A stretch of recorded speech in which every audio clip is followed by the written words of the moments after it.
जय श्री कृष्णा दोस्तों, बियासरा फैमिली में आपका स्वागत है। दोस्तों, संकष्टी चतुर्थी बहुत ही श्रेष्ठ मानी जाती है क्योंकि हिंदू धर्म में किसी भी शुभ कार्य को करने से पहले भगवान गणेश जी की आराधना की जाती है और संकष्टी चतुर्थी का तो अर्थ ही होता है संकटों को हरने वाली।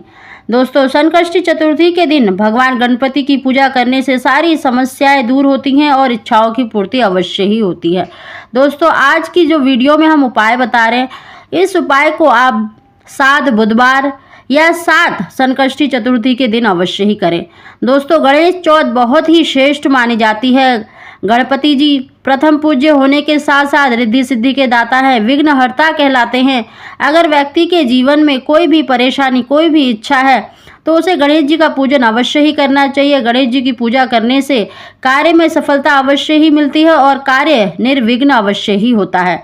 दोस्तों, आज उसी की जानकारी दे रहे हैं कि संकष्टी चतुर्थी के दिन भगवान गणेश जी को क्या ऐसा अर्पित करना चाहिए जिससे कि आपको मनवांछित संतान की प्राप्ति हो और साथ ही अगर आपके ऊपर किसी प्रकार का ग्रह दोष है या दोष है या प्रकोप है तो वो अवश्य ही दूर हो जाए और आपको संतान की प्राप्ति अवश्य ही हो जाए। दोस्तों, उसकी जानकारी देने से पहले जो पहली बार मेरी वीडियो को सुन रहे हैं, प्लीज़ मेरे चैनल को सब्सक्राइब करें, बगल में बेल आइकन को दबा दें जिससे मेरी आने वाली सभी वीडियो का नोटिफिकेशन सबसे पहले आप तक पहुंच सके। दोस्तों, इस बार जो संकष्टी चतुर्थी है उस पर महायोग बन रहा है। इस दिन देखिए, शुभ और शुक्ल 2 शुभ योग बन रहे हैं और इस योग में बनने के कारण संकष्टी चतुर्थी का महत्व बढ़ जाता है। ज्योतिष शास्त्र में देखिए, शुभ और शुक्ल योग में किए गए कार्यों में सफलता अवश्य ही मिलती है। दोस्तों, हो सके तो आप इसी संकष्टी चतुर्थी से इस उपाय को प्रारंभ करें। दोस्तों, सबसे पहले हम पूजन विधि बता रहे हैं कि संकष्टी चतुर्थी के दिन या बुधवार के दिन अगर आप कर रहे हैं तो अवश्य ही देखिए, सबसे पहले तो स्नान करके स्वच्छ वस्त्र धारण करें। अगर इस दिन लाल वस्त्र पहन सके तो बहुत ही शुभ माना जाता है। पूजा करते समय अपना मुख उत्तर या पूर्व दिशा में रखना चाहिए और भगवान गणेश जी की मूर्ति को किसी भी साफ आसन पे, चौकी पर लाल कपड़ा बिछाकर या पीला कपड़ा बिछाकर विराजित करना चाहिए। भगवान गणेश जी की पूजा देखिए, आपको कुमकुम, हल्दी, चंदन अवश्य ही लगाना चाहिए, अक्षत लगाने चाहिए क्योंकि गणेश जी की देखिए उत्पत्ति चंदन से यानी उपटन से हुई थी, इसीलिए उनको जो रोली है या सिंदूर जिसे कहा जाता है उसे बहुत ही उन्हें प्रिय है, तो उससे आप उनका पूजन अवश्य ही करें। धूप दीप जलाकर उनकी पूजा तो अवश्य ही करनी चाहिए। साथ ही दोस्तों, जो हम उपाय आपको बता रहे हैं, देखिए इस उपाय में आपको 7 पीपल के पत्ते लेने हैं। 7 पीपल के पत्तों को धोकर उन पर आपको ओम लिखना है। आप लाल रोली यानी कुमकुम या सिंदूर से या हल्दी से भी आप लिख सकते हैं, ओम लिखें और उसकी कलावा का जो धागा होता है या किसी भी पीले या लाल धागे से उनको बांधकर आपको माला बनानी है और उसे गणेश जी को अर्पित करनी है। और गणेश जी को अर्पित करने के बाद धूप दीप जलाने के बाद आपको देखिए गणेश जी के मंत्र या ओम श्री गणेशाय नमः या ओम गण गणपते मंत्र का उच्चारण 1 माला का जाप करना है। अगर आपको देखिए संतान की इच्छा है, पुत्र की कामना है तो ओम पार्वती प्रिय नंदनाय नमः, ओम पार्वती प्रिय नंदनाय नमः इस मंत्र का 1 माला का जाप तो अवश्य ही करना है। दोस्तों, साथ ही आपको देखिए गणेश जी को 5 इलायची और 5 लौंग अवश्य ही चढ़ानी है। साथ ही दोस्तों, आप अपनी इच्छा से देखिए हरी दुर्वा भी चढ़ा सकते हैं।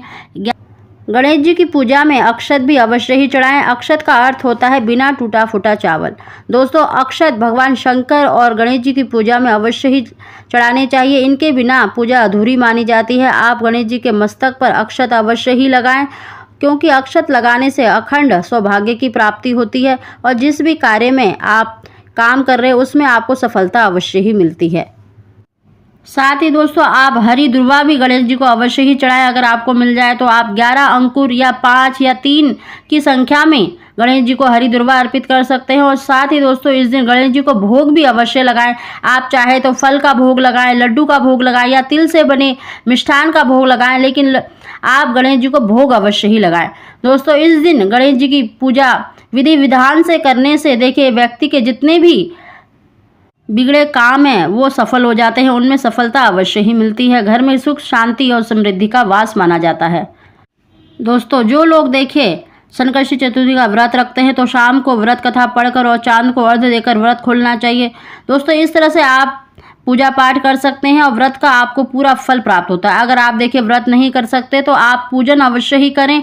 और साथ ही दोस्तों आपको इस दिन अपने ग्रह दोषों के लिए किसी प्रकार का भी अगर आपके ऊपर दोस्तों अगर आपको लगता है कि आपके ऊपर ग्रहों का दोष है, किसी भी दोष को दूर करने के लिए, या देखिए अगर आपको कई सालों से संतान की प्राप्ति नहीं हो रही तो आप इस उपाय को अवश्य ही करें, क्योंकि इस उपाय को करने से जितने भी ग्रह दोष हैं, जो भी आपके ऊपर ऊपरी हवा व्यार का नज़र का दोष है तो वो भी दूर होगा। दोस्तों आपको या तो 125 ग्राम हरी मूंग की दाल लेनी है, या फिर 5 मुट्ठी हरी मूंग जो साबुत वाली होती है वो लेनी है, और 5 मुट्ठी आपको गणेश जी के आगे हरी मूंग की दाल अर्पित करनी है, गणेश जी से प्रार्थना करनी है।